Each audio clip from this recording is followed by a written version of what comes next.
Ki Jai.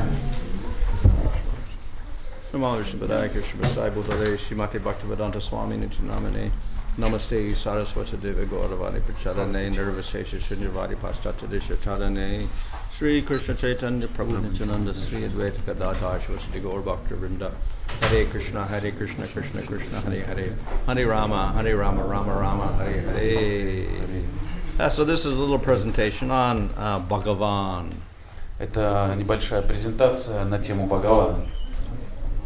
In Indian, let's say, philosophy and religion, they have a kind of unique way of classifying religions or whatever. В индийской, можно сказать, философии или традиции есть различная классификация религий. So they're classified according to those that follow the Vedas and those that don't follow the Vedas. Самое общее деление на тех, кто следует ведам, и на тех, кто им не следует. So for instance, Sankhya and Nyaya and Shankar's philosophy and Vaishnavas are all considered to be followers of the Vedas. Последователи Шанкары, Ньяи, Санхи, Вайшнавы все считаются последователями вед. Whereas Buddhism and Jainism, Sikhism and Charvaka are considered to be not following the Vedas. Чарвака, джайнисты, сикхи, буддисты – это не следующие ведам. But then for those who follow the Vedas, we also find some who actually don't even believe in God. Но даже среди тех, кто следует ведам, есть те, кто в Бога не верит. So the followers of Jaimini, this is karma mimamsa philosophy. They just believe in doing activities and go to Svargaloka, no God. К ним относятся, в частности, последователи Джаймини, карме мимамсаки. Они целью ставят отправление на сваргу, в рай, но не к Богу. And the Sankhya philosophers, they follow the Vedas. They say, yes, Atma exists, Prakriti exists, no God. А санkhyaиты, последователи философии Санхи, они говорят, да, Атма существует, Пракрити существует, но не Бог. So even among followers of the Veda, we have atheists. So То есть real и даже atheists. последователи вед есть атеисты. And then we have those who do believe in some sort of supreme entity. А также есть среди них те, кто верит в какие-то высшие существа, скажем, высшее существо. But we get extremely different conceptions of who is that supreme entity. Но у них совершенно разные представления об этом высшем существе. So we have God from his most undistinguished, indistinct form to his most distinct form. We got a whole series of different beliefs. Вот есть всевозможные верования в Бога, видите, на картинках от полностью неразличимого, непонятного, неясного сияния до уже более различимого, до полностью конкретных уже форм Бога, причем разных. So the extreme form of impersonalism is Shankar's Advaita philosophy. Адвайта, философия Адвайты – это вот крайняя такая философия, рассматривающая непостижимого Бога, вот, бесформенного. So it's considered to be covered Buddhism. Это считается скрытым буддизмом. But the difference with Buddhism is that Buddhism says nothing exists, and Shankar says no, Brahman exists. Но разница между буддистами и ими в том, что буддисты говорят, вообще ничего нет, все пустота изначально. А шанкариты говорят, что нет, Брахман существует в конечном итоге только. But nothing else exists. А все остальное тоже несуществующее. So jivas don't exist, material nature doesn't exist. Нет ни дживы, ни материальной энергии. So there's only one entity, and that's the supreme entity, Brahman. Есть только одно как бы существо, это Брахман. And that Brahman has no form, no qualities, no activities. И у которого нет ни форм, ни качеств, ни деятельности. Others will believe in a supreme formless entity, but they will say, okay, the world is real and jivas are real. А другие верят также в бесформенное существо высшее, но также они говорят и о том, что и джива существует, и материальная энергия существует. in any case, this is, we can say, the extreme type of impersonalism. Это вот крайнее проявление имперсонализма, это вот эти два случая. But then, according to Bhagavatam, we have what we call Paramatma. Затем идет то, что в соответствии с Бхагаватом называется параматмой. Here that supreme entity has a form. Уже в этой концепции, в этом представлении высшее существо имеет форму, He has qualities. качество, He has activities. деятельность. However, the qualities and the activities are limited. Однако в их представлении качества и деятельности этого существа ограничены. He acts to create and destroy the material world. Он только занимается тем, что творит и разрушает материальный мир. So he has power to create the world, power to monitor all the jivas in the world, and power to destroy the world. У него есть сила творить материальный мир, присматривать за деятельностью живых существ в этом материальном мире, поддерживать его и разрушать его. And then we have the third concept of God, that is Bhagavan. И третья концепция Бога существует, это Бхагаван. So Bhagavan is very similar, he has form, qualities, activities like Paramatma. Бхагаван подобен параматме, у него есть форма, качество, деяние. Difference is that Bhagavan is not concerned with creation and destruction of the material world. Но он отличается от параматмы тем, что его не беспокоит деятельность, связанная с поддержанием, разрушением материального мира. His only concern is to have pastimes with his devotees. Его только волнуют его игры со своими преданными. So, of course, Bhagavatam says that Brahman, Paramatma, and Bhagavan are actually one entity. И, конечно, Бхагаватам объясняет нам, что Брахман, Параматма и Бхагаван – это одно целое, одно существо. But according to our sadhana and our desire, we can realize one God in three extremely different ways. Но в соответствии с нашими желаниями и нашей садханой практикой, позволяющей осуществить эти желания, мы совершенно разные аспекты вот этого одного существа можем познать. And going beyond the Vedas, we can actually study different religions, and we can also place them on a scale between complete impersonalism and complete personalism. И в соответствии с ведами тоже мы можем изучать и видеть разные изучать веды, видеть разные философии, и весь спектр они описывают от полного безличного брамана до высшего существа, до Бхагавана.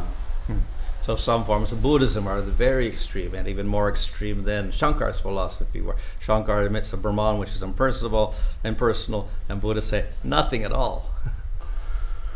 Вот, например, некоторые буддисты, у них разные направления есть тоже, они совсем в таком полном, на крайней шкале этой находятся, на краю они, в отличие от Шанкары, последователей Шанкары, они говорят, что Шанкара говорит, что есть Браман, они говорят, ничего подобного.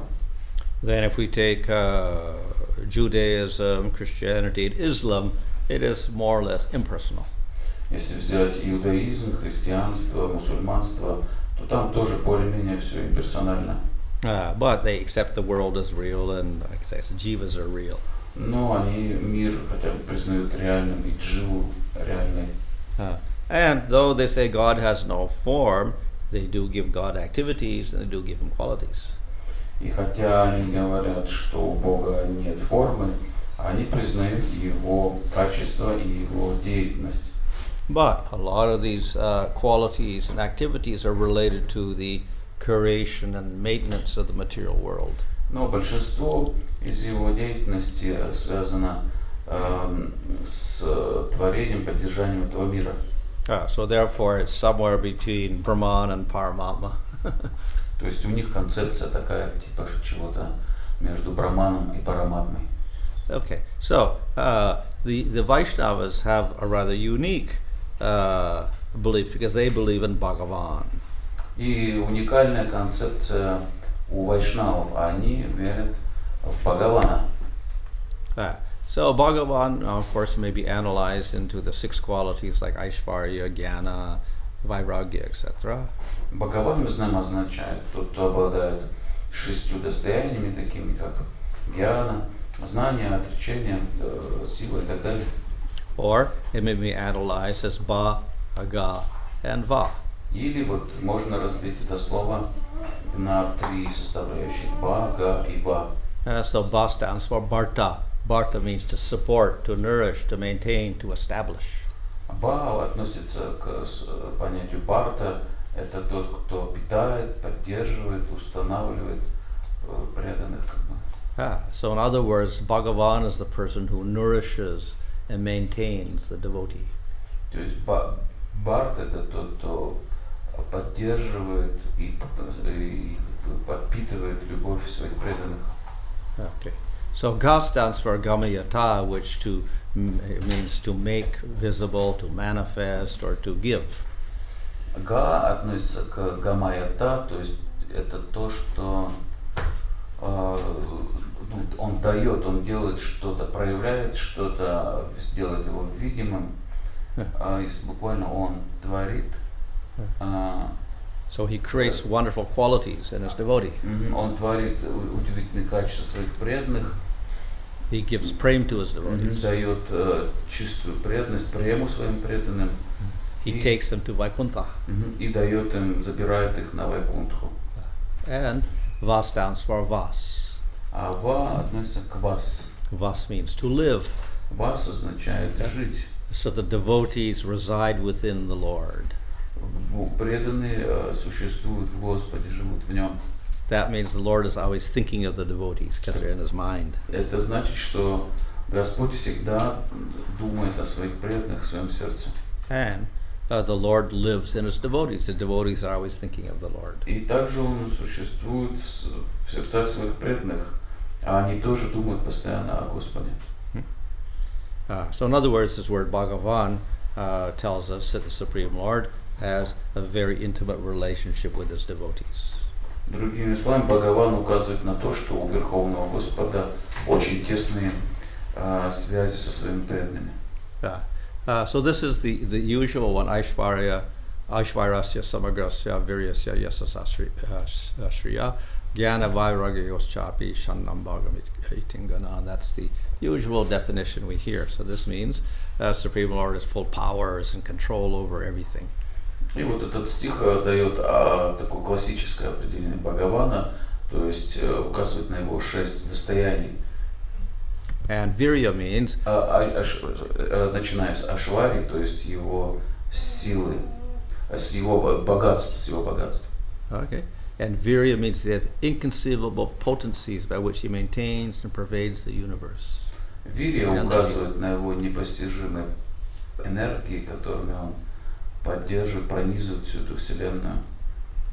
And he expands his unlimited avatars. И распространяет себя благодаря этой силе свои безграничные аватары воплощения. Yasa means he has all good qualities of body, mind, senses, and words. Яша означает слава, у него самые удивительные качества касательно его тела, речи, слов. Shri means he has all good fortune, all beauty, youth, etc. Шри означает красота, его молодость, красота. Gyan, of course, means he has all knowledge of everything. Ян означает, что он все знает. And Vairagya means he's completely unaffected by matter. И вайрагья означает, что он полностью не подвержен влиянию материи. He enters into the material world, but he's completely untouched. Хотя он входит в материальный мир, он полностью и материя не затрагивается. Okay. So, there are different forms of Bhagavan. И есть разные формы Бхагавана. So most religions have a struggle to accept one form of God. They'll say, no form, we don't want form for God.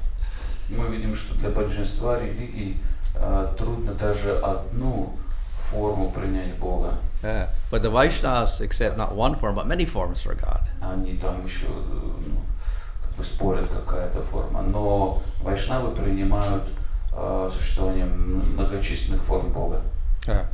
If he has all powers, obviously, he could manifest any form he wanted to.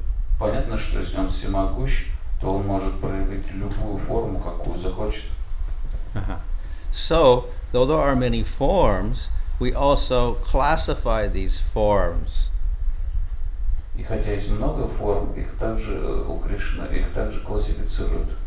And we classify them in different ways. По разным признакам. One classification is according to amounts of qualities they show. Одна из классификаций это по качествам, которые эти формы проявляют. Another is according to their functions. Другая по функции, по деятельности этих форм. Okay. Anyway, at the top, the Gaudiya Vaishnavas put Swayam Rupa, which is Krishna. И Гаудия Вайшнавы на вершину всех этих форм Бога ставят Сваям Рупу Кришны, то есть изначальную форму Рукава Кришны. And when this form of Krishna expands his forms into many, many forms, as in the Rasa Leela or in Dwarka, we call that his Prakash forms. И пракашами формами называют те формы Кришны, которые он принимает для его игр для Раса Лилы, в Двараке. То есть одна форма просто во множестве. Then we have forms which don't look like Krishna. That's called Tad Ekatma Rupa, forms which are actually the same. They're all Bhagavan. И также есть Тадекатма Рупа означает тот же самый Бхагаван. And if these forms are slightly different with slightly less qualities, we call them Vilas. If they have less qualities manifest, we call them Swamsa. И эта же Тадекатма делится на Виласу, то есть она уже немножко другая, и у нее чуть меньше качеств, чем у Кришны, у Сваям Бхагавана. For instance, we can call all these Vishnu forms and Vaikuntha Vilas forms because they have less manifestation of qualities than Krishna. Виласа, проявление таких форм, это формы Вишну на Вайкунтхе, у них меньше качеств, чем у Кришны. And we can say that Mahavishnu is a Swamsa of these Vaikuntha forms because he shows less qualities. А Махавишну можно назвать Свамшей, то есть продолжением вот этих форм Вишну на Вайкунтхе, потому что у него еще чуть меньше качеств. Okay. So we have some forms which are called Avesh Rupa. These are jivas, but they begin with special powers by the Supreme Lord. Есть Авеша Рупа, это дживы, но они наделены особым могуществом от Господа. So we accept them in a special category. They're not actually the Supreme Lord, but they got special powers, so they're considered avatars also. Это особая категория, это не Верховный Господь, но тем не менее у них огромное определенное могущество есть, и поэтому их также считают аватарами. So these Avesh Rupa forms have spiritual bodies. Эти Авеши Рупы имеют духовные тела. So we have Swayam Rupa Krishna at the top, we have all the other forms, and then we have Avesh Rupa, jivas with special powers. Вот получается такая воронка. Сваям Рупа изначальная форма, Тадекатма и Авеша в самом низу. So all of these exist in the spiritual world with eternal spiritual bodies. И все эти формы существуют вечно в духовном мире, в своих вечных духовных телах. Then by their mercy, they manifest within the material world. Then we call them avatars. И когда по своей милости они проявляют себя в материальном мире, их называют аватарами. So avatar means to descend. Аватар буквально означает тот, кто не сходит. Yeah. So we have a form in Vaikuntha or Goloka, whatever, when they come in the material world, then we call them avatar. То есть такие формы существуют либо на Галоке, либо на Вайкунтхе, но когда они приходят в материальный мир, их называют аватарами. So in Chaitanya Charitamrita, also in Lago Bhagavatamrita, we find this type of classification of the avatars: Purusha avatar, Guna avatar, Leela avatar, Manvantara avatar, and Yuga avatar. И в Лагу Бхагаватамрите, а также в Чайтанья Чаритамрите, все аватары Кришны разделяются на вот эти типы: Пуруша аватары, Гуна аватары, Лила аватары, Манвантара аватары и Юга аватары. Okay. Purusha avatars, we have Mahavishnu, Garbhadakshay Vishnu, Kshirodakshay Vishnu, quite common. We always mention these forms. Вот эти формы нам очень известны. Пуруша аватары — это три Вишну. Маха Вишну, Гарбхадакашай Вишну и Кширадакашай Вишну. Yeah. So these actually are considered to be Paramatma forms by Jiva Goswami. All of them. И И все они считаются вот изначально параматмой, согласно Дживе Госвами. So usually we think of Paramatma, of course, Lord in the heart, that Kshirodakshaya Vishnu, but actually all are dealing with the material world. Обычно мы о параматме думаем как Кширадакашая Вишну, который в сердце каждого находится. Но на самом деле это относится ко всем этим трем формам, ибо они все имеют дело с материальным миром.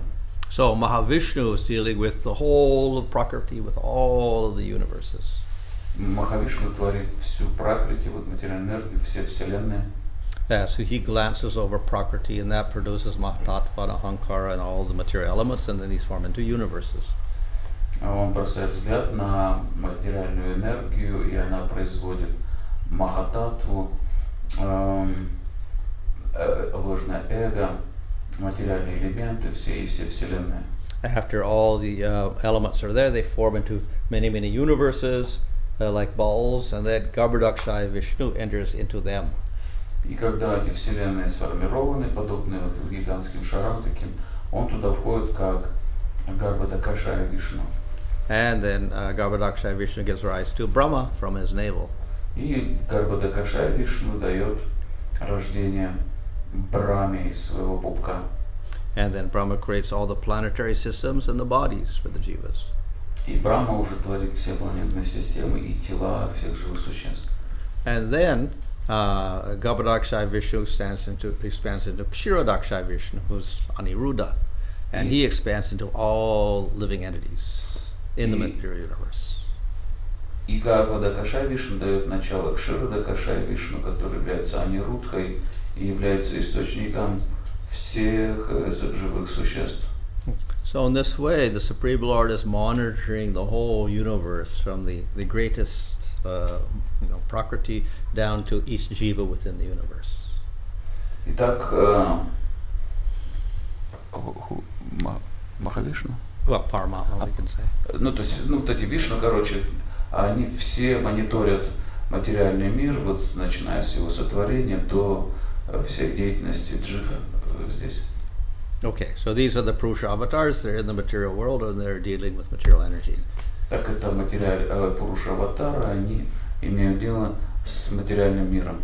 Then within the material world we have the Guna avatars dealing with Sattva, Raja and Tamas. И уже внутри материального мира у нас есть гуна-аватары, которые управляют гунами, то есть саттвой, раджасом и тамасом. So Vishnu is always the Supreme Lord as in charge of Sattva. He's never a jiva. Вишну это никогда не джива, это сам Верховный Господь, и именно Он управляет саттвой, благостью. Brahma is usually a jiva, but sometimes also Supreme Lord takes the position of Brahma. Брахма это обычно джива, но иногда и сам Господь принимает форму Брахмы. Shiva is usually Supreme Lord, but sometimes a jiva also takes the role of Shiva. Шива это вообще-то Верховный Господь, но иногда и джива может играть роль Шивы. And Brahma also has two forms. Has a very subtle form called Hiranyagarbha, which even the Devatas cannot see, and his body is made out of Mahatattva. У Брахмы, например, есть две формы. Это Хираньягарбха, практически невидимая даже для полубогов. Это тонкая форма как бы Махататтвы. And then he has the form called Vairaja. This is the four-headed Brahma who creates, the planetary systems and the bodies for living entities. И вот есть привычная нам Вайраджия форма, четырехголовый Брахма, творец этой вселенной. So Shiva, generally not a jiva, he's actually a form of the Supreme Lord. И Шива это не живое существо, это такая форма Верховного Господа. But he manifests less qualities, so we put him in a separate category. Но поскольку он проявляет меньше качеств, чем сам Господь, его помещают в особую вот эту категорию Шива. Because he's not a jiva, he cannot be touched by tamagun. И поскольку он не джива, тамагуна его затронуть не может.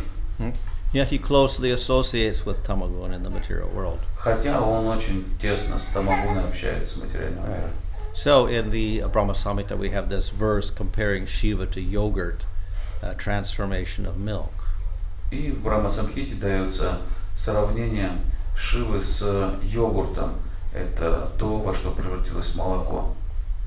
So this is a description of Shiva, who's a form of Vishnu. То есть это сам Кришна, Шива, который, соприкоснувшись с материальной энергией, превратился, Кришна превратился в Шиву, так же как молоко превратилось в йогурт.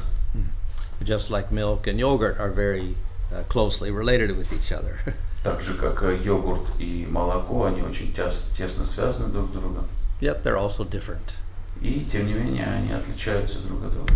Okay, so Kshirodaksha Vishnu comes from Garbhodaksha Vishnu. He's never a jiva, and he is in charge of sattva guna and maintenance of the material world. Итак, Кширдакашай происходит от Гарбадакашай Вишну, это никогда не джива, и он отвечает за саттву, то есть за поддержание материального мира. Okay, so of course when Brahma, who's a jiva, takes that role, this is a temporary appointment, and then he still has a material body. So it's not like the Shaktivesh avatars who have spiritual bodies. Брахма это всегда джива, практически всегда джива, и у него материальное тело, и это его отличает от Шактивеш аватар, у которых всегда духовные тела. Okay, so within one day of Brahma there are 14 divisions, just like in the daylight we have 12 hours in the daylight, 12 in the night. So in one of Brahma's day we have 14 hours, which are called Manvantara periods. И то потом идут манвантары, аватары. День Брахмы разбивается на 14 периодов, так же как у наш день, допустим, 12 часов. Имеет, вот точно так же день Брахмы разбивается на 14 частей, и в каждую из них приходит один из ману. So each Manvantara period has about 71 yuga cycles of 4,300,000 years each. И каждая вот это из 14 манвантар периодов этих состоит из 71 юги, состоящей из вот этого периода из 4 эпох. То есть вот эти 4 миллиарда, сколько там, 300. So here we have a list of the first 7 of those periods: Swayambhu, Vaswarochisa, Uttama, Tamasa, Raivata, Chakshusha, and Vaivasvata. Ну вот есть список этих 7 из этих аватар, из 14 манвантар аватар. So in these periods, at specific times, the Leela avatars appear within the material world. Some will appear in Swayambhuva Manvantara periods, some in Chakrusha Manvantara, some in Vaisvata Manvantara, like that. So at specific times, the Leela avatars appear in this material world. И вот в эти периоды правления конкретного ману приходят определенные лила аватары Кришны, то есть они привязаны к правлению этих конкретных ману. Yeah. So Swayambhuva Manvantara is the first period, like 6 in the morning. Свамбхува Манвантара это первый период, это можно сравнить с 6 утра, допустим, начало дня. So a lot of the Leela avatars appear in that period. И в этот период приходит много лила аватар. And some of these Leela avatars are also Shaktivesh avatars. Некоторые из этих лила аватар это Шактивеш аватары. So we have the Kumaras and Narada. They appear on the first day when Brahma is born. They are Shaktivesh avatars also. Кумары и Брахма и Нарада это Шактивеш аватары, и они первые в начале дня Брахмы, когда он только родился, появляются. So the Kumaras have a special Shakti of Jnana. Кумары наделены особой шахти энергии гьяны, знания. And Narada has a special Shakti of Bhakti. А Нарада наделен особой шахти бхакти.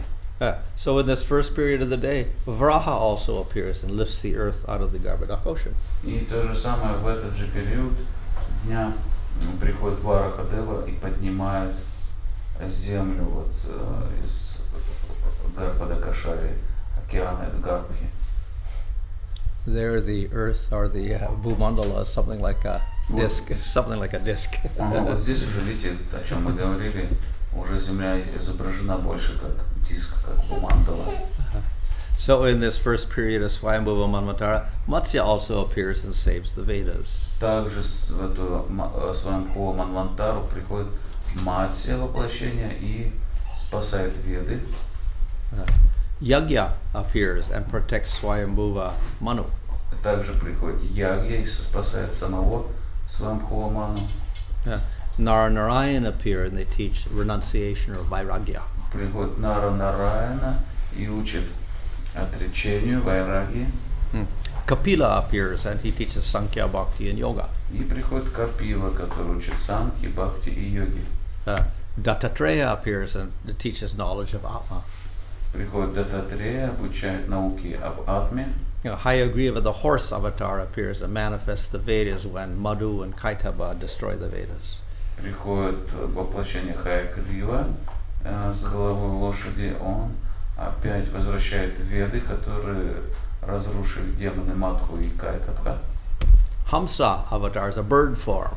Также приходит Хамса аватара в форме птицы. He appears in Swayambhuva Manvatar. He teaches Bhakti, Jnana and Yoga. Он учит бхакти, гьяни и йоги. Prishnigarbha appears. This is the form that appeared before Dhruva. Приходит форма Пришнигарбха. Она появляется перед Друвой.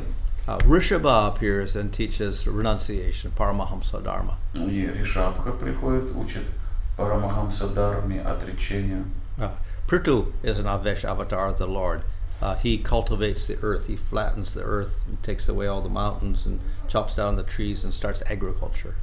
Приходит Притху, это Шактявеша аватара Кришны, и он занимается возделыванием земли, он срубает все деревья, разрушает все горы, то есть и культивирует землю для сельхоз нужд.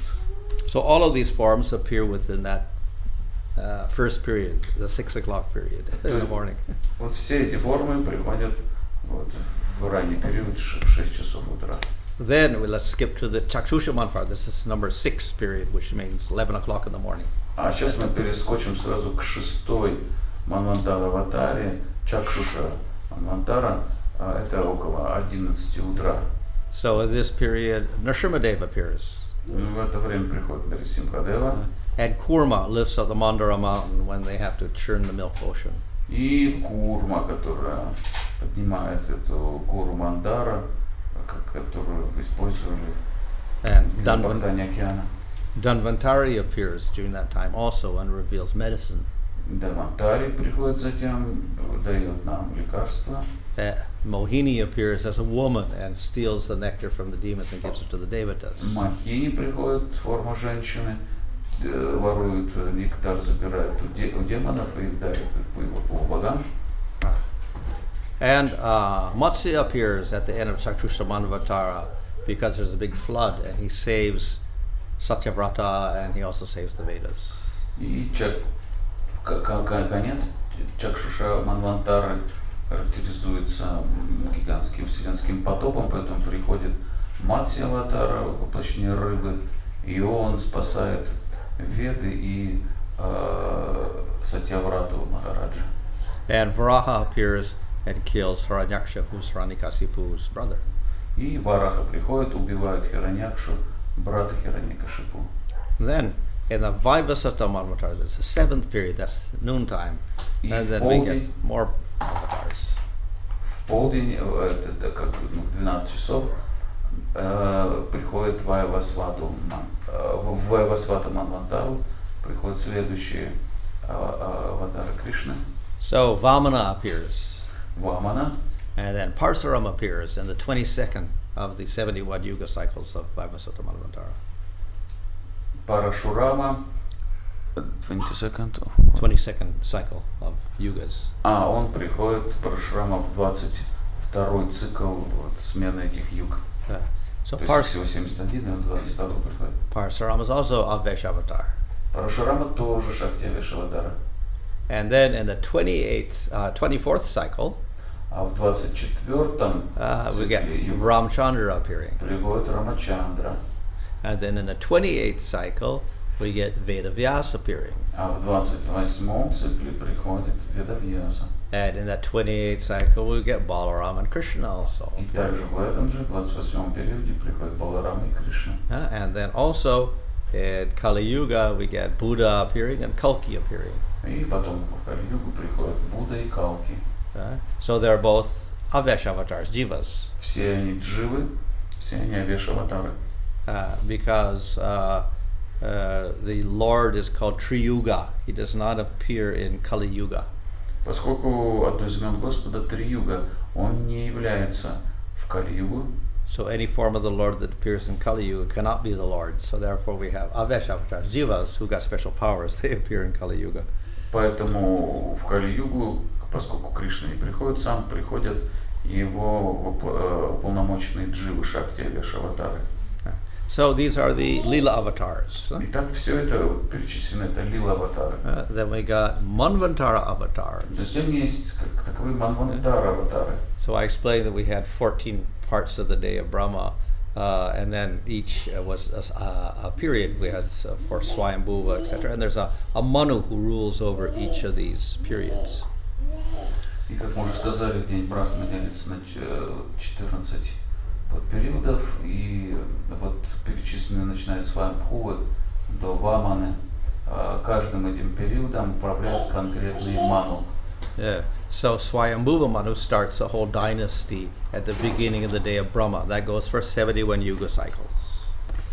Свамбхува ману начинает всю династию ману, то есть начинает, запускает своих потомки его, потом все вот эту 71 смену юг правят.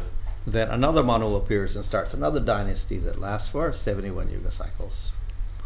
Сварочиша. Yes, Svarachish. Потом к Сварочиша приходит следующий ману и тоже запускает свою династию. Okay. So in each of these periods, along with the Manu, we get an avatar. You mean separate from Manu, who is? Yeah, Manu's not an avatar. He's just a jiva. And there is. So there's an avatar who reigns during that period. Yeah? Besides this. Because the Manu, there's an avatar. То есть есть ману как таковые, которые запускают свои династии, а есть ману, которые относятся к манвантара-аватарам, которые правят всей этой эпохой. So during Swayambhuva's reign, we have Yagya. He is the form of Vishnu who reigns. И вот они, видите, справа подписаны. То есть во время Свамбхува периода ману Ягья, такая аватара, манвантара аватара Кришны, как Ягья, она правит этой эпохой. So they preside over that 71 yuga cycles. They manifest themselves for a long period of time.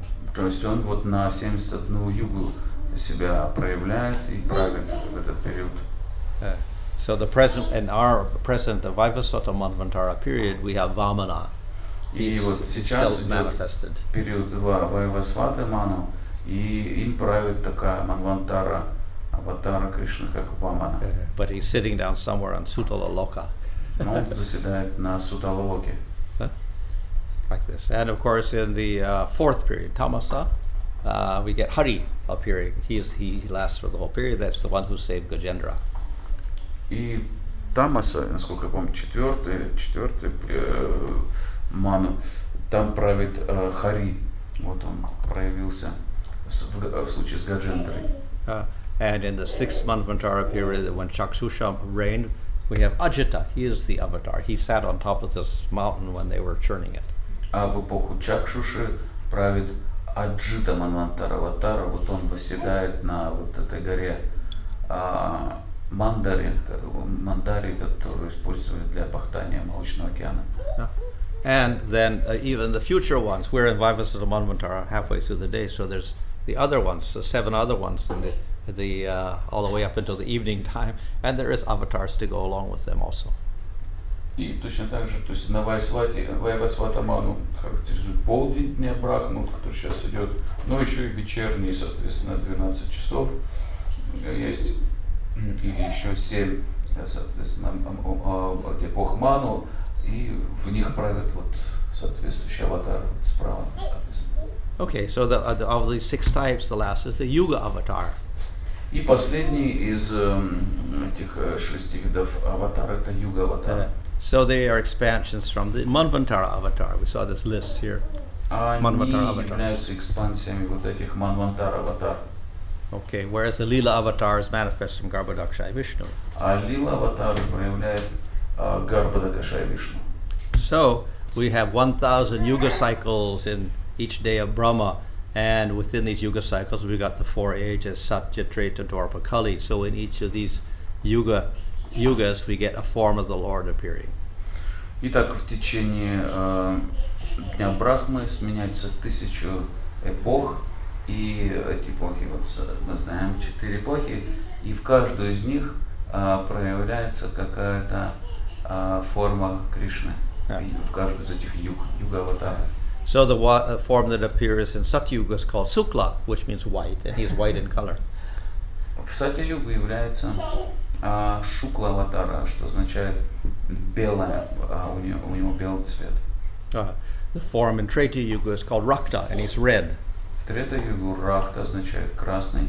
The form that appears in Dwapara Yuga is Shama, and he's blackish in color. В Двапара-югу Шьяма, то есть черный. And the one that appears in Kali Yuga is Krishna, and he's blackish in color. И в Кали-югу Кришна, то черный. However, Rupa Goswami explains that the Yuga avatar of Kali Yuga actually is empowered Jiva, because the Lord should not appear in Kali Yuga. Но Рупа Госвами объясняет, что в Кали-югу эту роль играет уполномоченная Джива, поскольку Господь не являет себя лично в Кали-югу. So, therefore, we have many different forms of the Lord, and they have different functions also. Итак, существует множество форм Господа, которые выполняют различные функции. So we can classify them according to the amounts of powers they manifest. И их можно классифицировать вот в соответствии с этой картинкой, в соответствии с той силой, которую они проявляют. They're all one Supreme Lord, so one cannot be imperfect and the other perfect. They're all perfect, but some of the forms don't manifest as many qualities as the others. И поскольку все эти формы это формы Верховного Господа, то они не могут быть по-разному как бы могущественны, они все одинаковы в своем могуществе, просто они проявляют его по-разному. Just like the moon. Как Луна. How many moons do we have? Сколько лун вообще есть? 1, 2, 3. 1, 2, 3, сколько лун есть? How many moons we got here? Only one? Only one moon. Есть только одна луна. But every day it's a little different. Но если смотреть, каждый день она меняется. On full moon it has full light. И полная луна проявляет Next day a little bit less light. Уже на следующий же день Next day a little bit less light. Меньше света, следующий еще меньше. So one moon manifests different amounts of light on different days. Итак, одна и та же луна проявляет разное количество света в течение So the Lord also дней. manifests different amounts of qualities in different forms. То же самое Господь проявляет разное количество своих качеств в зависимости от своих форм. But one Supreme Lord. Но это все один Верховный Господь, один тот же. So the Shaktis that the Lord may manifest are controlling others, sweetness, mercy, power over karma and time, etc. То есть разные шакти у Господа есть, энергии такие как способность контролировать других, его сладость, милосердие, могущество, он повелевает кармой и временем. We can also compare the Lord to fire. Также Господа можно сравнить с огнем. So we can have a big fire. We get all sorts of wood. We stick together. We pile it up, and then we light it on fire. We get a big fire. Например, можно развести большой такой пионерский костер, много дров. And it functions not only to give light, but if it's cold out, we can get close to it. We get heat. И он не только такой огонь, костер будет давать света много, но и если подойти поближе, очень большой жар, там тепло, очень много тепла. Then we give a little small fire like a candle. И может быть маленький огонь вот от свечки. It's the same fire. Тот же самый огонь. But on a cold day, we can't go to the candle and say, "Oh, give me some heat." It's not going to Но work. в холодный день от свечки сильно не согреешься. So, same fire, but it manifests more Shakti in the form of the big fire and little Shakti in the candle. Итак, один и тот же огонь проявляет огромное могущество вот в большом костре и маленькое в свечке. So this way the Lord in different forms manifests different amounts of qualities. То же самое Господь в своих различных формах проявляет различное количество качеств. So at the bottom we put the Avesh forms because they're actually jivas. They're completely different from the Supreme Lord, but they got special powers from the Lord. Итак, в самом конце списка аватар находятся авеш-аватары. Это не сам Господь, это дживы, но они наделены особым могуществом над Кришной. So we got the Kumaras, Narada, Prithu, Parsuram, Kalki, Buddha, Kali Yuga Avatar, and even Shesha, who holds up the earth. Вот, перечислены Кумара, Нарада, Притху, Парашурама, Калки, Будха, Калки, Юга, Аватара. И даже Шеша, который держит всю землю, это тоже Шакти Вишаватара. Yeah. And we have that other form that's holding Mahavishnu, whatever. So this is not a jiva. И также есть форма, которая держит самого Махавишну. Это не джива.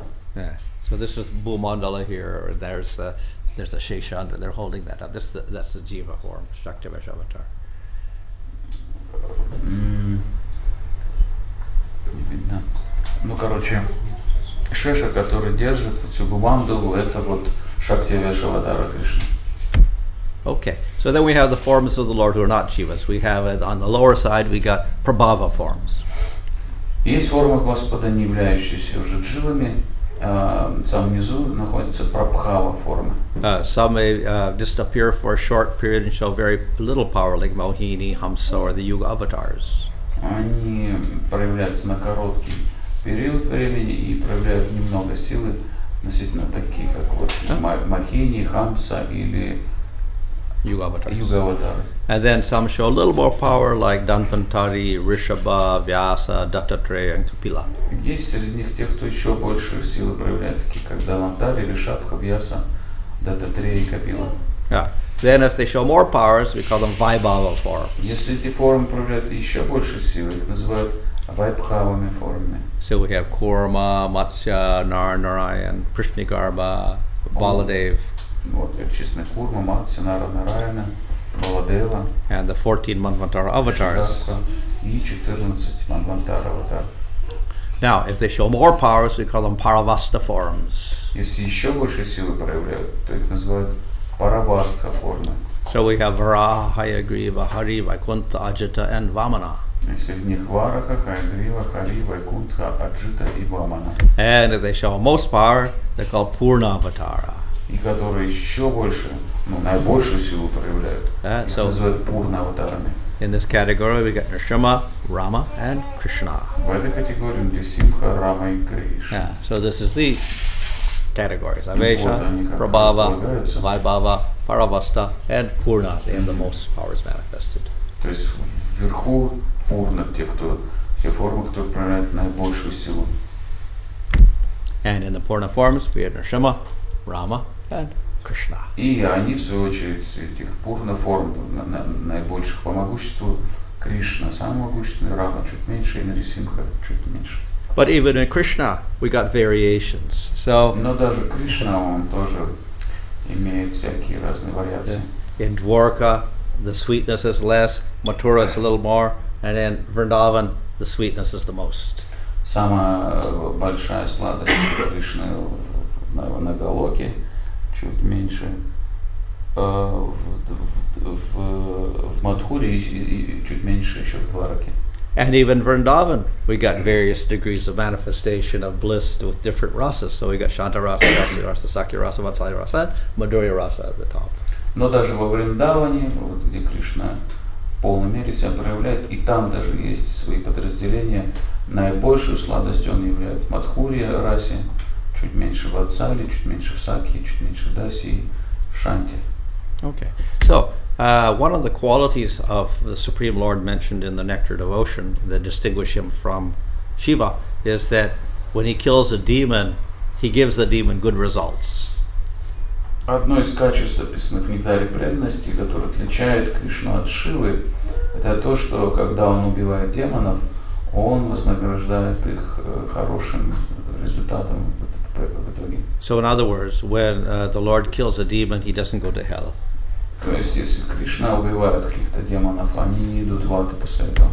So, Narasimhadev killed Hiranyakasipu. Вот Нарисимхадев убивает Хираньякашипу. So he didn't go to hell. И Хираньякашипу не идет в ад. Where did he go? А куда же он идет? He became Ravana. Он становится Раваной. So he got to enjoy very nicely for some time on Lanka. И наслаждается какое-то время замечательным образом на Ланке. Then the Supreme Lord killed him again. Потом Rama killed опять him. Верховный Господь Рама убивает его. What happened to him then? И куда потом он идет? He didn't go to hell. Опять не идет в ад. What happened? Куда идет? Shishupala. He became Shishupala. Становится And he enjoyed again. Шишупалой. И опять Кришна убивает. But then Krishna killed him. Мгм. Then what happened? И тогда что с ним происходит? He went to Vaikuntha. Он на Вайкунтху возвращается. So this illustrates a very interesting feature of Krishna. То есть это иллюстрирует очень интересную особенность Кришны. When Hiranyakasipu was killed, why didn't he go to Vaikuntha? When Ravana was killed, why didn't he go to Vaikuntha? Почему, например, когда Кришна убил Хираньякашипу или Равану, почему они не отправились на Вайкунтху сразу? So the answer is that when Hiranyakasipu saw Nrsimhadev, he did not concentrate on him. Ответ таков, что когда Хираньякашипу увидел Нарисимхадева, он на нем не концентрировался. And when Ravana saw Rama, he also did not concentrate on him and appreciate his beauty.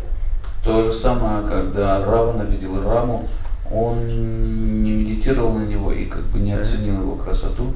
But the same Jiva who saw Nrsimhadev and Rama was born as Shishupala. And when he saw Krishna, he became absorbed in Krishna. Но та же самая вот эта Джива, которая была Хираньякашипу или Раваной, она явилась теперь как Шишупала, и вот Шишупала уже был полностью поглощен Кришной. So same Jiva saw the Lord in 3 different forms, but only when he saw Krishna, then he became absorbed in Krishna. То есть одна и та же Джива, видевшая разные формы Кришны, смогла сосредоточиться на нем только когда его видела как Кришну. So why was that? Почему так произошло? Because Krishna had more attractive qualities. Поскольку у Кришны наиболее привлекательные качества. Though he hated the Lord, somehow that form of Krishna became very attractive to him, and he was always thinking of Krishna, Krishna, Krishna. И хотя вот он ненавидел Шишупала, Кришну, тем не менее он так был привлеченным, что постоянно о нем думал Кришна, Кришна. Yeah. Furthermore, he kept uttering his name, Krishna. И более того, он постоянно произносил имя Кришны. So that absorption in the form of Krishna and the name of Krishna, because of Krishna's attractive qualities, purified him of all of his bad qualities. И вот это сочетание того, что он постоянно созерцал форму Кришны, медитировал на нее и произносил его имя, был поглощен удивительными качествами Кришны, это даже негативно дало вот этот результат. So the result was that after he was purified, then Krishna threw his Sudarshan chakra and chopped off his head.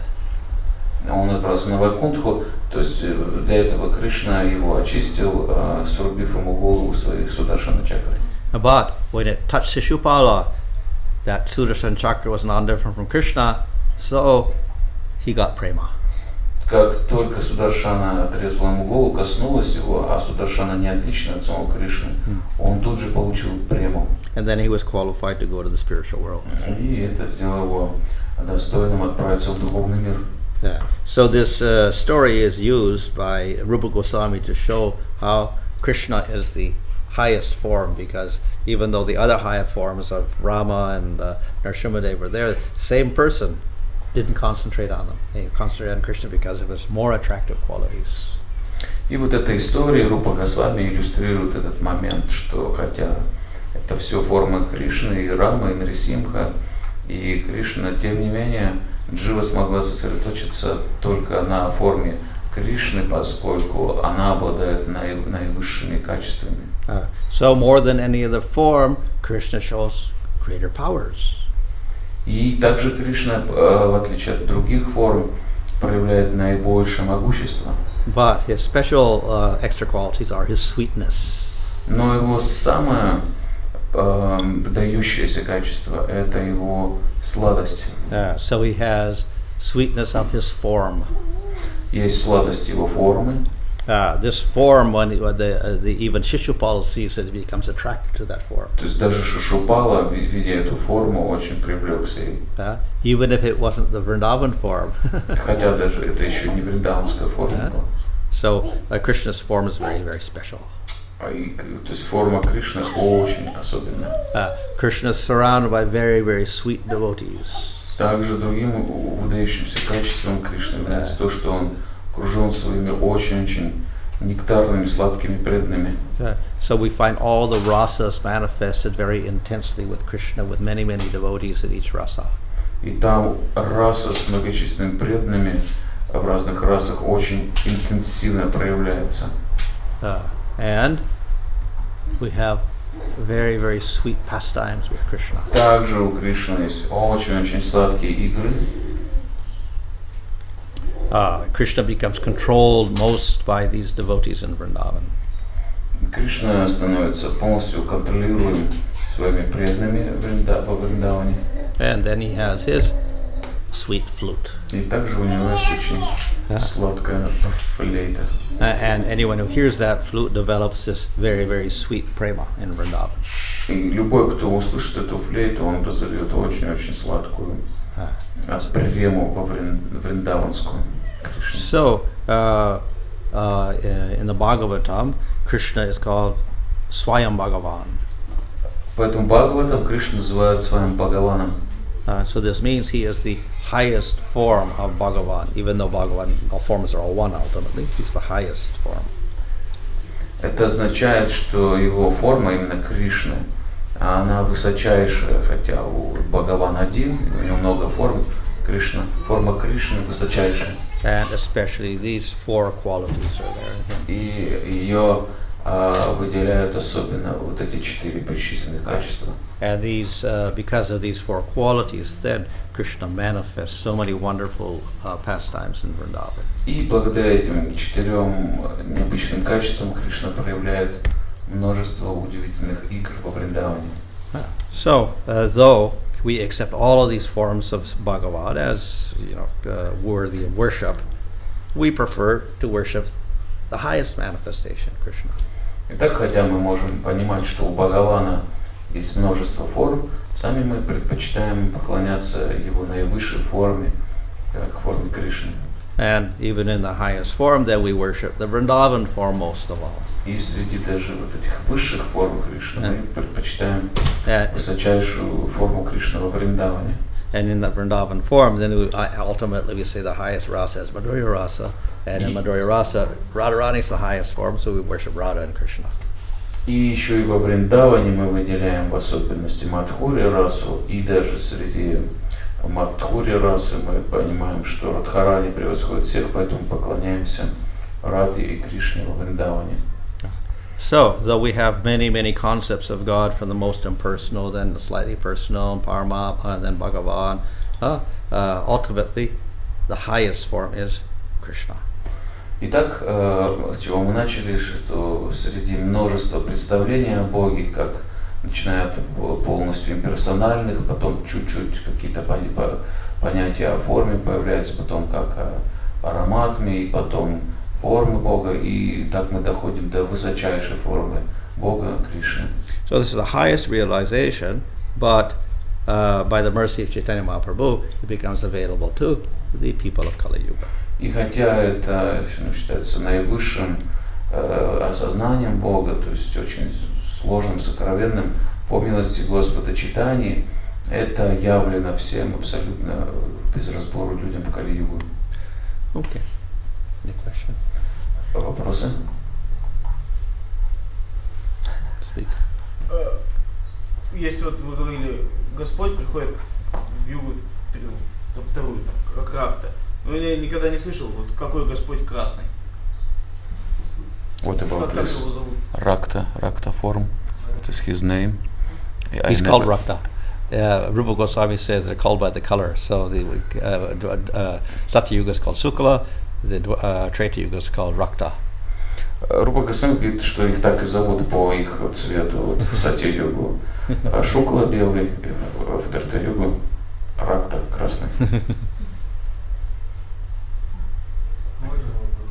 What is his relations? What is this form? Rakta form. Oh, he's carrying a sacrificial spoons in his hand. He's reddish in color, and he propagates sacrifices. А форма его следующая. Он красного цвета. Он держит вот эту, как ее называют, для масла возлияния в огонь эту ложку. И он пропагандирует вот этот процесс в Трета-югу жертвоприношения огненное. Я думал, что белый это лебедь, там красный, я не знал, черный Кришна, там все. I thought that white is with Hamsa avatar, white in color, and Rakta I didn't know, actually, and Krishna is black. For but actually the Hamsa avatar is a Lila avatar. Но на самом деле, да, лебедь Хамса аватар это Лила аватара. Who appears in Swayambhuva Manvantara period, so he doesn't come every yuga. Он не приходит каждую югу. Он является в эпоху Свайамбхува аватар. Вот получается, все, вот, которые перечислены в какого ману, они тоже раз в день Брахмы приходят, как и Кришна. All these forms, which was listed, we also appear only once in the day of Brahma. Which ones? All these forms. Lila? Какие формы? Которые в какую-то манвантару приходят.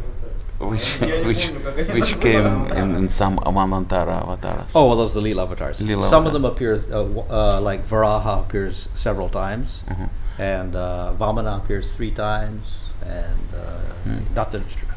Dhanvantari appears 2 times or 3 times also, like that. Some appear, and Matsya appears 14 times. Ну, то есть, я не упомнил, ну, то есть, не обязательно, вот, допустим, Вамана запомнил 3 раза является, может, Матсия является аж 14 раз, то есть, каждый потоп, кто-то там еще, ну, по несколько раз могут являться. Ну, не так часто, не в 1000 калюг, там, 3 раза только не так часто получается. So, also not very often. Yeah. But the Yuga avatars, they appear every yuga. А юга аватары каждую югу 1000 times in the day of Brahma each. То есть в день Брахмы 1000 юг, и 1000 раз появляется. Другими словами, самая часто приходящая аватар это юга аватара. But Krishna and Chaitanya as Dwarpa and Kali Yuga avatars only appear once in the day of Brahma. Но Кришна и Чайтанья, они приходят только раз в день Брахмы. So the other times, there's a black avatar who teaches Sankirtan, but it's not Lord Chaitanya. Другие, остальные там, вот остальные юги, Кали-юги являются тоже какая-то аватара, которая учит тоже Санкиртане, но она не является Господом читанием. Не могли бы объяснить, как происходит такая трансформация, что, не знаю, вы сказали, что Брахма это всегда жива, и через нее дети Кумары, Вараха тоже из ноздрей выходит, то есть это Веша аватара. И как происходит так, что я думал всегда, что все аватары воплощаются через Кширада Кашая Вишну, а тут как бы материальная форма, с одной стороны Брахма, а с другой стороны через него воплощается именно Веша аватара. Что за трансформация, тоже очень интересно. Через материальное тело Брахмы воплощается, появляются духовные тела аватара Господа. Вот all avatars came through Garbhoda Kasha Vishnu, but you explained that the Yuga avatars come through.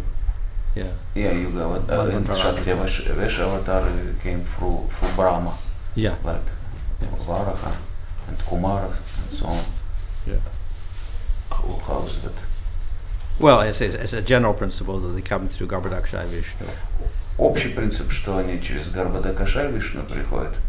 We see that the Yuga avatars comes through the Manvantara avatars. А Юга аватара мы видим через Манвантара аватара приходят.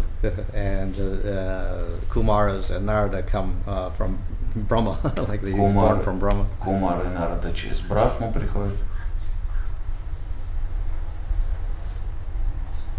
Тело же Брахмы материальное.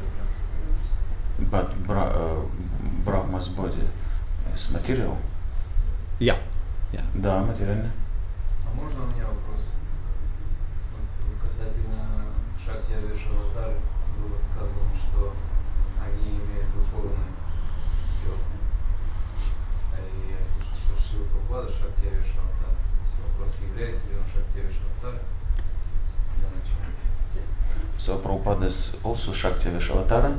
Well, some people say that, but we don't have any scriptural proof for it. And then he would have to have a spiritual body, and he'd have to be eternally in the spiritual world in that form. Некоторые люди так говорят, но в шастрах мы не находим этого, поскольку тогда это должно быть его вечное духовное тело, в котором он пребывает в духовном мире, вот в таком же теле. Христос, вот он Шактивишватара. Jesus Christ, we know, Shaktivishvatara. Not mentioned in scripture. Тоже не упомянуто в Писаниях. Of course, in the Bhavishya Purana, I think Muhammad and Christ are mentioned, but I don't know if they're called Shaktivish avatars. В Бхавишья Пуране упомянут Мухаммед и Христос как Шактивишватара, но я не уверен. I heard Bhakti Saraswati say like this, with Jesus Christ is Shaktivishvatara. I don't know, maybe, I don't know. Anyway, not mentioned in scripture. Ну, то есть в Писаниях, я не знаю, по крайней мере, ссылок на это.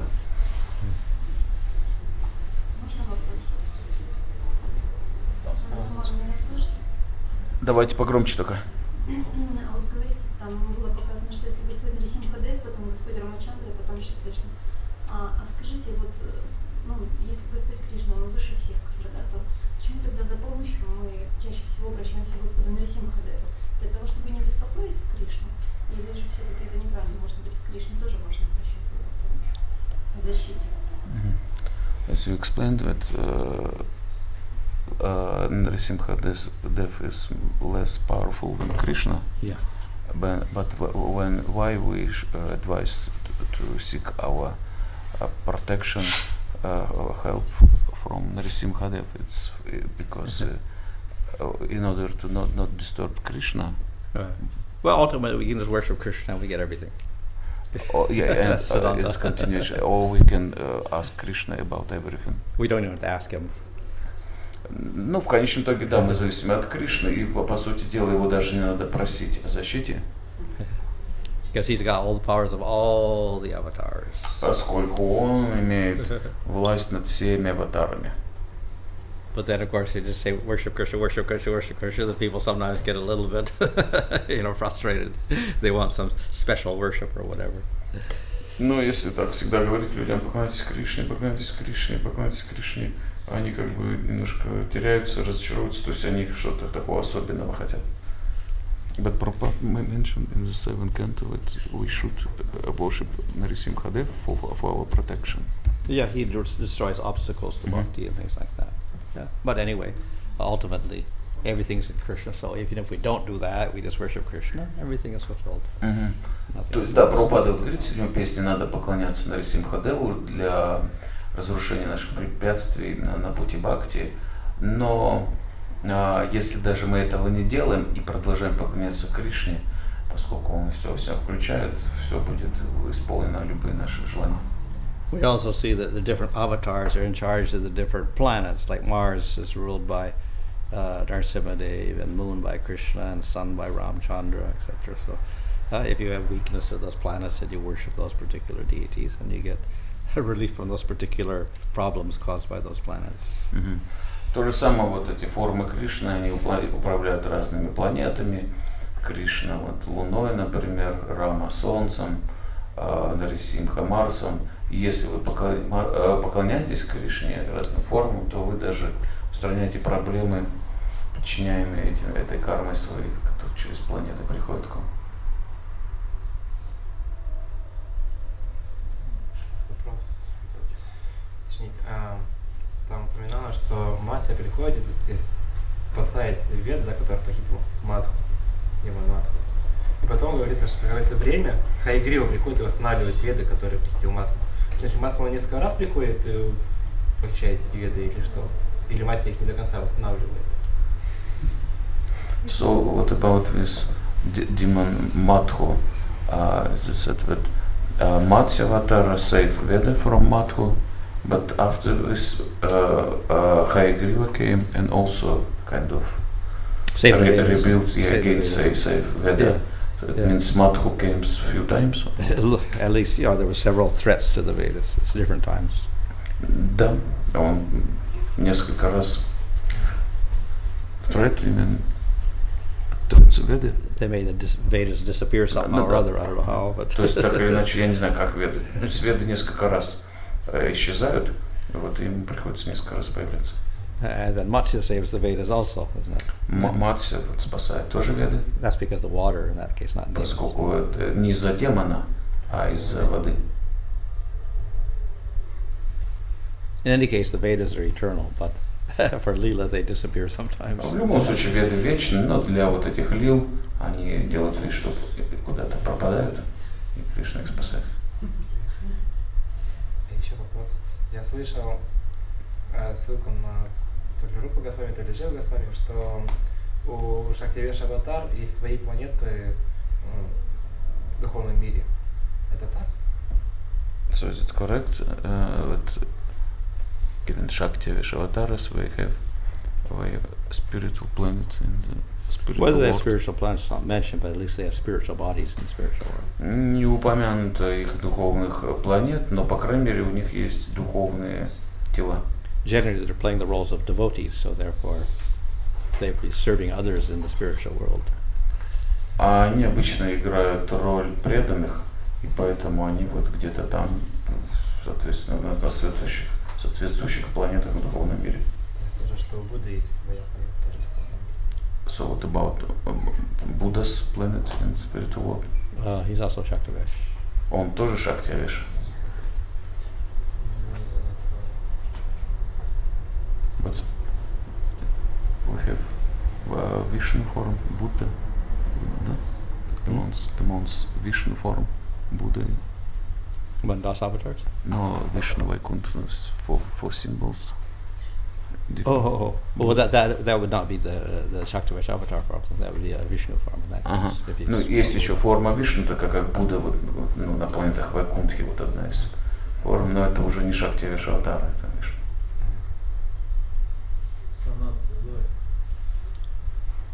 Когда Кришна распространяет себя в форме для игр, например, когда с гопи танцует, его же там много, это каждая форма такая же по могуществу и качествам, как и Кришна. So these forms of Krishna for rasa dance, they have same power and same qualities. Yeah, all identical. Там есть изначальные или не все одинаковые? But there is original Krishna should be amongst them. Or Yeah. this we say Well, it's the the original was with Radha. Да, изначальный с Радхой. И когда с мальчиками-пастушками он же тоже может так делать. And same covers boys. Also, he expanded himself. Oh yeah. When he was having picnic with all the thousands of cowherd boys, he expanded himself to be with each one of them. Да, когда он вот пикник у них с мальчиками-пастушками, он тоже распространяет себя в тысячи форм и с каждым из этих мальчиков кушает. И там тоже есть изначально. And there is also original Krishna. I suppose so. Somewhere with it, maybe Да, где-то он там. with one of the cowherd boys. With whom? I don't know, one of them. Ну, с каким-то из мальчиков-пастушков. И вот еще Брахма, когда украл телят и мальчиков, эти тоже все одинаковыми силами обладают, когда Кришна в форме мальчиков и телят. And when Brahma stole the calves and cover boys, Krishna expands himself. This form also has the same power as Krishna. Yeah, but it's covered in the sense that he looks like someone else. So he looks like the calves and he looks like the cowherd boys. Да, конечно, но просто это было скрыто могущество, вот, поскольку он из себя изображал каких-то мальчиков-пастушков или даже телят. То есть он не проявлял вот это. So because it was Krishna, but he looked different, the parents and the cows didn't know it was Krishna, but they developed more and more love and more attraction for that form. Поскольку это был Кришна, но выглядел он как мальчики-пастушки или телята, то их родители чувствовали к ним больше любви, как к самому Кришне.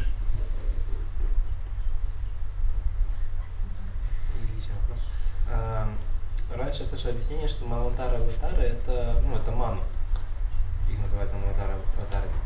Я так понял, что это не так, да? Это воплощение Бога, который приходит во время проведения определенного ману. So one more time, we have this Manus. There is some Manu who is not Manvantara Avatara, and there is his period. Yeah. And there is Manvantara Avatara. Yeah, separate. For each Manvantara период.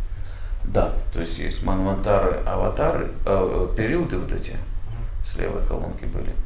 И это ману какие-то, вот начинают эту династию. А есть Манвантара, аватары для каждой эпохи, это по другому имени, которые управляют этим периодом.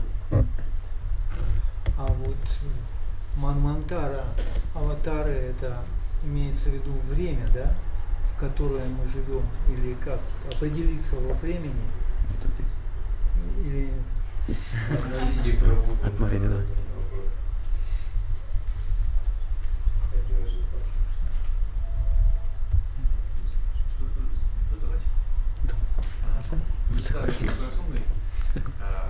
Слышал несколько раз, что в наш период поменялись Трета и Двапара Юга.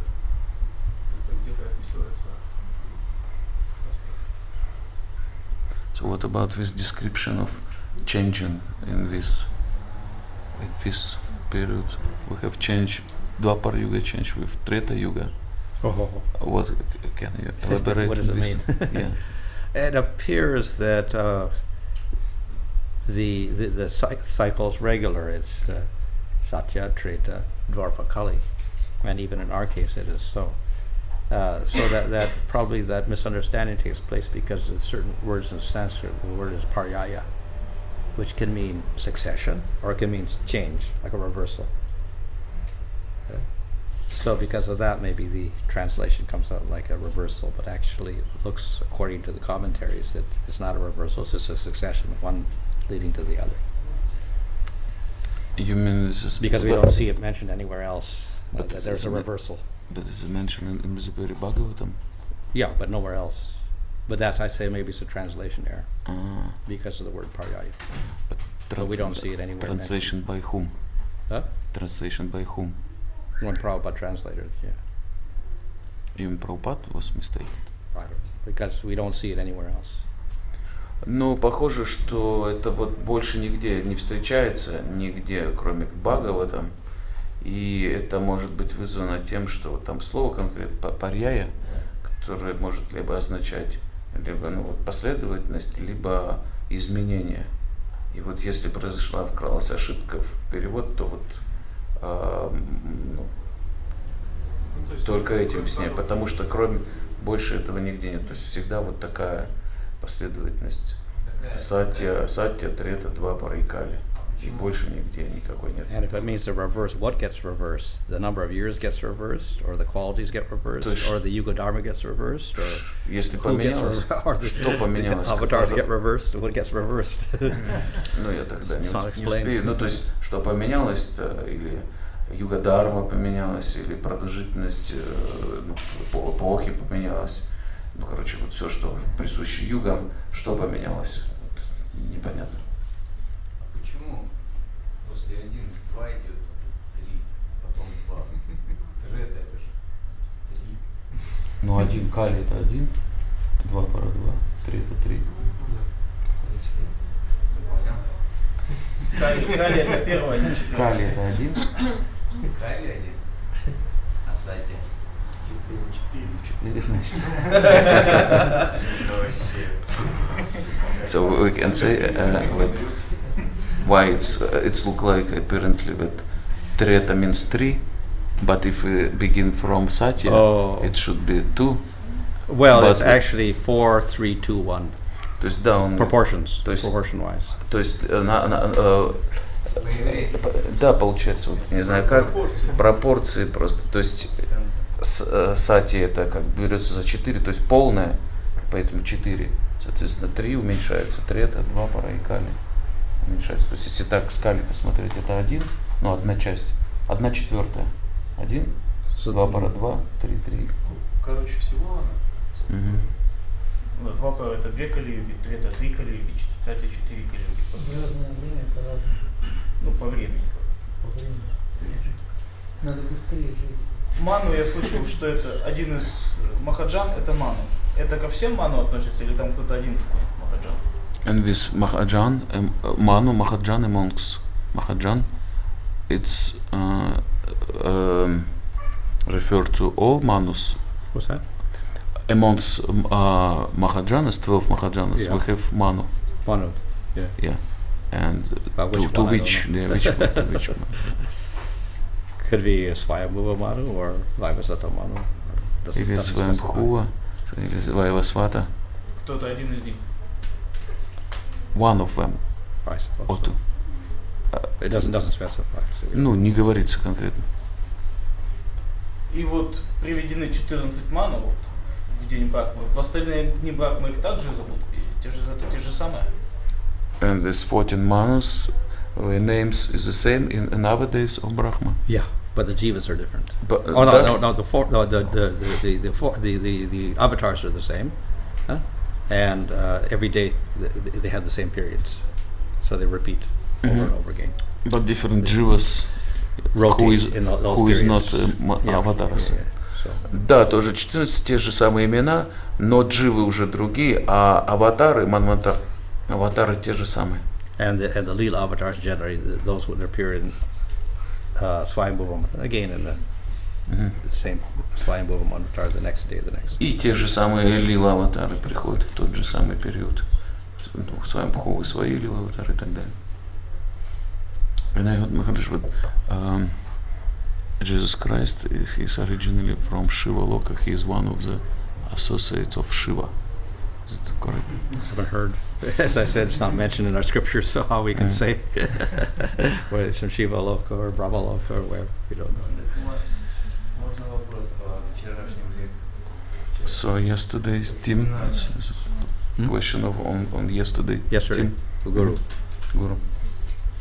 Про неясность, что они вот так остались, и как бы Махарадж как бы изложил, да, но он как будто какой-то незавершенный семинар, так он как бы не, ну, свою точку зрения не выразил ясно. Сам Махарадж, как он видит, что он видит, может он поделился, Как он хочет, да, какой-то итог, чтобы было. подвел. So what is your personal opinion about this Diksha team's question?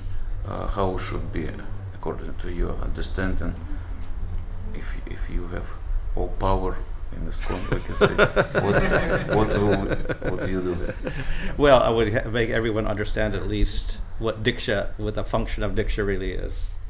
Ну, я, по крайней мере, бы добился, чтобы все в ISKCON понимали, что такое дикша, вот эта функция дикши гуру, что это такое вообще. Therefore, the Shakti of Guru is not necessarily carried to the Diksha Guru, it could be to the Shiksha Guru also. То есть шакти гуру, оно не обязательно должно ассоциироваться вот с функцией дикши, то есть шикша гуру тоже может быть очень могущественным. And the main emphasis should be on the Diksha Guru, but it should be on chanting Hare Krishna. Even Diksha Guru should. No, well, it should. The Diksha Guru also is for the other mantras, so then we're not really emphasizing that anyway. So then the main emphasis is on chanting Hare Krishna. И в любом случае наш акцент должен быть на воспевании с Хари Кришна, а не на воспевании этих дикша мантр.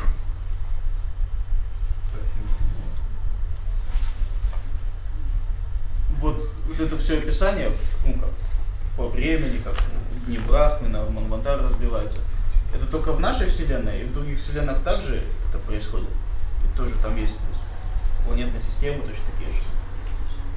So what about different universe? We have same system with all these avatars. Similar. There may be bigger universes, so maybe they have to adjust. Like we have Brahmas with 100 heads or 1,000 heads or whatever. So appropriately, maybe they have more avatars or whatever. But generally, it's the same type of system. Да, система в целом такая же, скорее всего, просто ну все адаптировано под вот их больший такой масштаб, размах.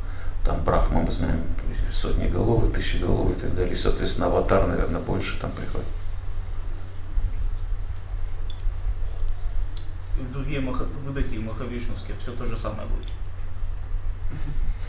And Mahavishnu excel, so, excelling and excelling, Mahavishnu. Yeah, okay. And when is one period of for example, next in heaven, excellent, everything is repeated. Yeah. Да, все повторяется. But the details of history are obviously different because the jivas do different things, but the general leelas of the Lord are the same. Slight details are different. Но всегда, безусловно, в любой лиле есть свои детали, потому что в них участвуют разные дживы, которые чуть-чуть себя по-разному ведут. Поэтому всегда лилы, они немножко разные, но общий их принцип один.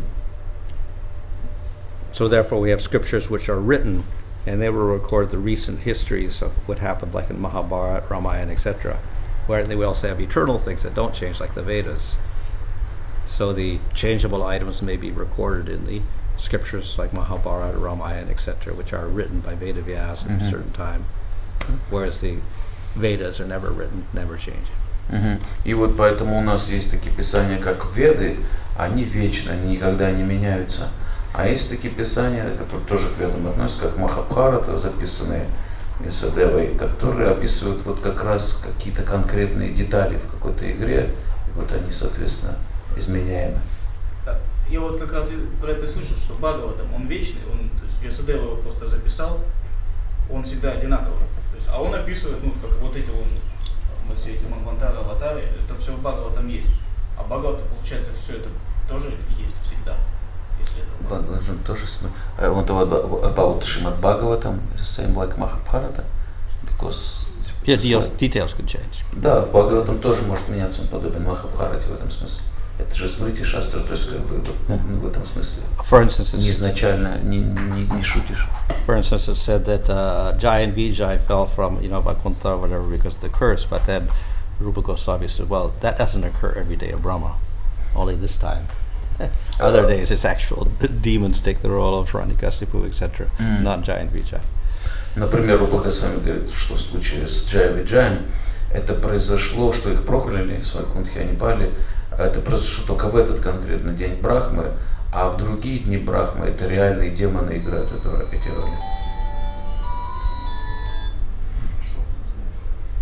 Ну, я хотел спросить, а как вообще практически пользоваться этим знанием? То есть, получается, много чего знаешь, то есть это чтобы кому молиться, или кто сильнее, или...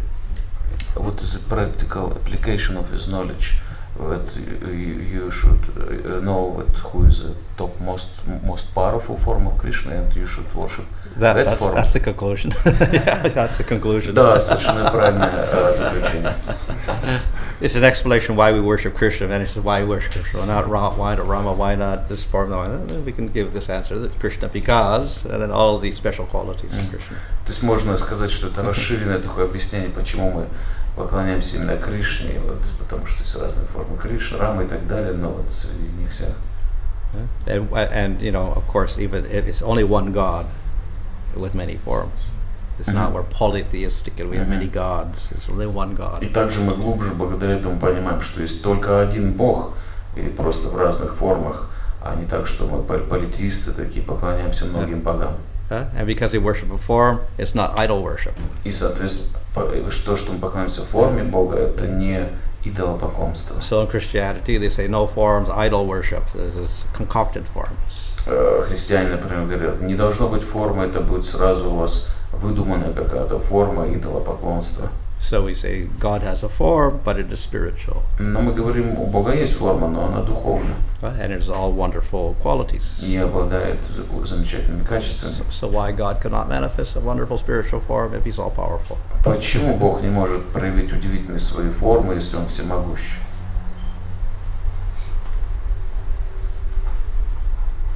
Я, может быть, слышал его, но не знаю его. Слышал, просто вспомнил. Есть, слышу такое, что есть Брахма, да? Брахма. Кто сотворил, да? А есть Брахма преданный, а есть Брахма непреданный. То есть где Брахма много, есть преданный, а есть непреданный. Такое как бы есть? Бывают ли непреданные Брахмы? Да, Брахма. В других вселенных, в смысле? Ну да, вот у нас что-то преданный, а в других вселенных бывает, что Брахма непреданный. Как это? Я чуть не знаю. So what about Brahmas there is devotees Brahma and non-devotees Brahma. Is it possible? Maybe in other universe, for example, our Brahma is devotee. Oh, but what? Could be Brahma is non-devotee. Because they're all appointed by the Lord, so we never appoint a non-devotee. Нет, потому что, то есть они все преданные, поскольку они назначаются Кришной, а Кришна никогда не преданного не назначен на такой пост. But some may be greater devotees than others. Но другой момент, что какой-то может быть Брахма более такой продвинутый преданный, чем другой Брахма. So our Brahmas are a little special because the Lord promised to be, you'll never fall in illusion. И наш Брахма вообще особенный, поскольку ему сам Кришна пообещал, что ты никогда не попадешь в иллюзию больше. То есть, соответственно, нам повезло, что мы именно тут попали.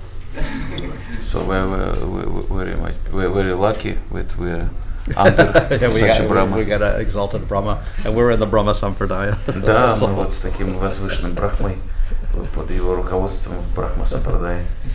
And this Brahma also gets a realization of Krishna. И этот Брахма осознал Кришну, увидел Кришну. Я еще слышал, что Джай Виджай, как у них проклятие кончилось, они стали Джигай Мадхаем, потому что им понравилось. Они что, будут, насколько это авторитет? И будут ли они еще раз там, получается, приходить? Богу беспокойство доставлять. What about Jagai and Madhai? Yeah. Where also Jai Vijay? Yeah, I think Kavi Karnapura and Gorganodesh Deepika, he mentions that. Да, об этом говорит Кави Карнапуров, Горганадеш Дипики. It means that they will come again. That's because if we can come again, besides with 3 times, Okay. as Jagai Madhai, it means we can come whatever we want and again As play roles Jai of and demons. Vijay. Yeah. Well, no, the other point is that in other days of Brahma, that other jivas may take those roles.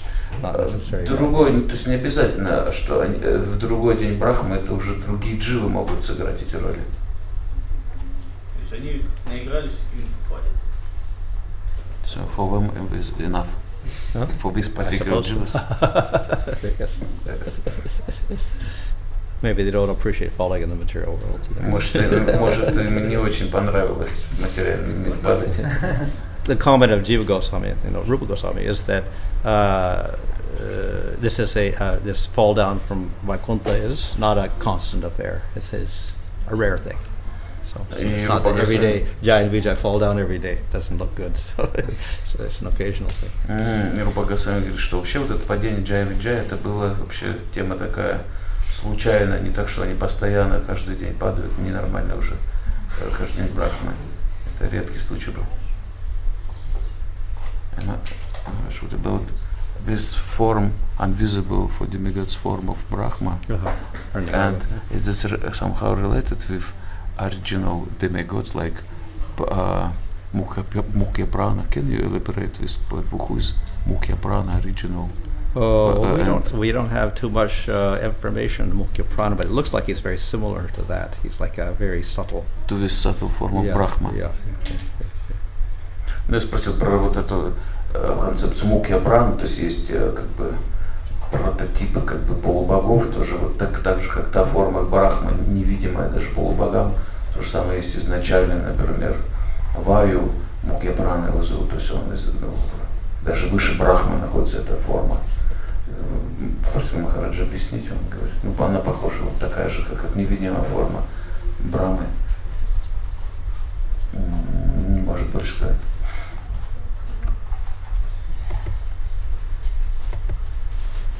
Может, Матаджи там не видно? Не слышно. И не слышно. Okay. Матаджи, вопрос задайте какой-нибудь. Быстренько.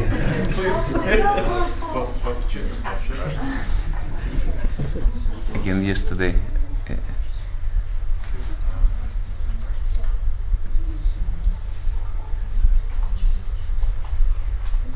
Вы говорили, что Господь Чайтанья, он делал акцент на воспевание Хари Кришна, то есть не на Дикшу. А в Хари Бхакти Виласе там описывается процесс дикши, про поклонение божествам, там также есть разделы. С чем это связано, по вашему мнению? Ну, Хари Бхакти Виласа это же для преданных, но для следователей Господа. Why, if Lord Chaitanya stressed chanting of Hare Krishna, why Hari Bhakti Vilasa, which is in the line of Lord Chaitanya scripture, there is a description how to do all this yagyas and что там в Hari Bhakti Vilasa? Yeah, there is description about Diksha, about Archana and so on. Well, the main purpose of Hari Bhakti Vilasa is to explain Archana. То есть это вообще главный смысл Хари Бхакти Виласа, чтобы объяснить нам Арчану. And in order to get Archana, then you have to have Diksha to get the mantras. А чтобы заниматься Арчаной, нужно получить Дикшу, то есть мантры иметь. So therefore, it explains all the rules for, Diksha. Поэтому Хари Бхакти Виласа описывает все правила.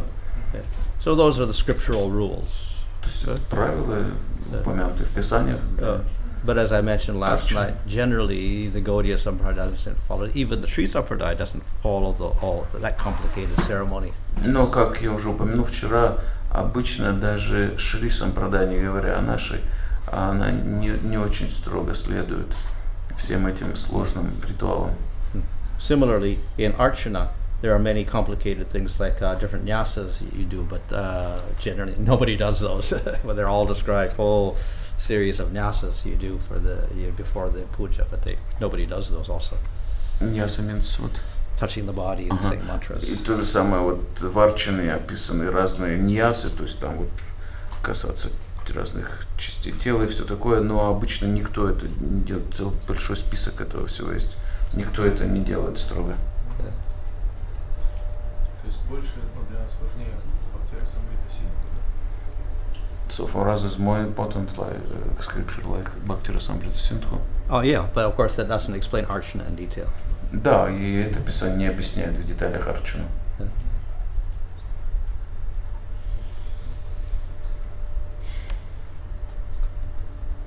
Okay, fine. Okay, Hare Krishna. Hare Krishna. Maharaj ki jai.